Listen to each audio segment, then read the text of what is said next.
प्यारे साथियों, हर तरफ अंधेरे का राज था, जहालत का दौर दौरा था, मुनाफिकत थी, शराब पानी की तरह पी जाती थी। अमीर आदमी अपनी बेटी को पैदा होते ही दरबार कर देते थे। गुलामों के साथ अच्छा सलूक नहीं किया जाता था, जिसे देखकर रोंगटे खड़े हो जाते थे। तेरा जिक्र इतना बुलंद है कि ज़बां बयान ही ना कर सके।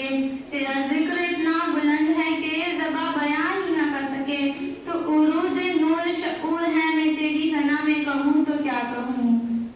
मुअज़्ज़िज़े सामईने इकराम, जैसा कि आप जानते हैं कि आज की ये तकरीब बासईद 12 रबीउल अव्वल के हवाले से मुनक़द की गई है।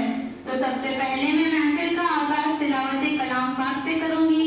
इसके लिए मैं आवाज़ दूंगी मेरे साथी मुबीन को कि वो आए और तिलावत कलाम पाक से महफिल का आगाज़ करें। बिस्मिल्लाहिर्रहमानिर्रहीम, अल्हम्दुलिल्लाहि रब्बिल आलमीन, अर्रहमानिर्रहीम, मालिकि यौमिद्दीन, इय्याका नअबुदु व इय्याका नस्तईन, इहदिनस सिरातल मुस्तकीम, सिरातल लज़ीना अनअमता अलैहिम, गैरिल मग़्ज़ूबि अलैहिम वलज़्ज़ालिमीन।